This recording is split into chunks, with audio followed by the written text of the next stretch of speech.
Hello everyone, I'm Paul McGuire Grimes. Writer-director Rian Johnson crafted a fine web of intrigue with his murder mystery Knives Out. His lead detective Benoit Blanc is back on the case in Glass Onion, a Knives Out mystery. It's in theaters for a limited run, and then will be streaming on Netflix just in time for Christmas, and I want to talk about it. This is Paul's trip to the movies.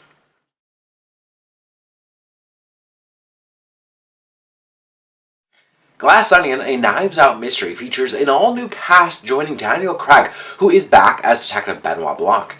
Kate Hudson stars as a fashionista and influencer. Catherine Hahn plays the governor of Connecticut, and Leslie Odom Jr. is a scientist who works for a tech billionaire. And then there's Bautista, another influencer who creates men's rights videos for YouTube. It's a lineup of usual suspects for a film set at the height of the pandemic in May 2020. They're all friends who refer to themselves as the Disruptors. They each receive a puzzle box from their friend Miles, who's played by Edward Norton, asking them to come to his compound for their annual reunion. It's a puzzle within a puzzle within a puzzle, asking them to help solve Miles' future murder. They all arrive in Greece for their getaway and find that their former friend Andy, who's played by Janelle Monáe, is also along for the trip. As one of them states, the question is, why did she show up? Now, is this a silly game, or is Miles predicting his untimely death? Now move over Agatha Christie, as Rian Johnson is the new master of the murder mystery genre. I'm just amazed at the creativity that he's come up with, not only for Knives Out, but to have an equally thrilling new mystery for audiences to solve. Setting it during the height of the pandemic is just the key to exploiting these ultra-rich characters who thought that they were above all of COVID protocols. Kate Hudson shines as Birdie J, who is the queen of getting cancelled, but as she says, I speak the truth. Rian Johnson even includes the infamous Zoom calls. We find Benoit Blanc taking a bath on a Zoom call with 4 icons. Now, I won't spoil their identities, but it's just one of the most random Zoom rooms I've ever seen.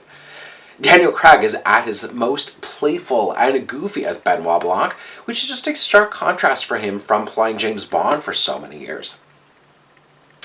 Rian Johnson knew that he had to raise the stakes at every level for the sequel.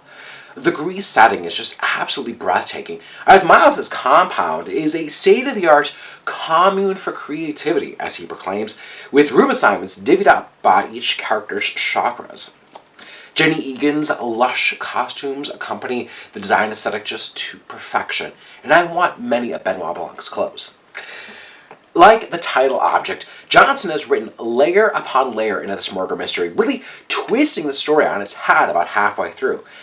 Even if you're trying to play the role of detective, you won't see what happens next.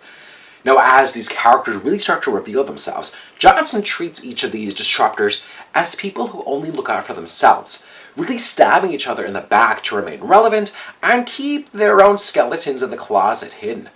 Miles is the kind of character whose wealth can pay off a lot of people, but the potential for blackmail is even deadlier. The cast is perfect, with Bautista fully poking fun and toxic masculinity that's found in that kind of macho bravado, and Kate Hudson is a riot, playfully leaning into the world of the obnoxious influencer. Now, the highlight of this already strong ensemble is Janelle Monáe, who channels her own inner Jessica Fletcher, being the outsider of this group. Now, again, saying anything more about her character could potentially spoil the whole movie. Rian Johnson has created another exceptional murder mystery, playing into characters that we know all too well in our current culture. We get to play the role of Detective Benoit Blanc, trying to solve it before he does, and I'll be shocked if you do. It's wildly entertaining and hopefully will lead to more Benoit Blanc mysteries, and I'll gladly follow him wherever he wants to go next. I'm giving Glass Onion a Knives Out mystery 4.5 out of 5 ticket stubs. If you like my review today, click subscribe on my YouTube channel. I get some other movie reviews as well as my appearances on Twin Cities Live. Don't forget to follow me on Instagram, Twitter, and TikTok at Paul's Movie Trip, and I go to my website, paulstriptothemovies.com, for even more reviews. Thank you so much for watching my review of Glass Onion, a Knives Out mystery. This is Paul's Trip to the Movies.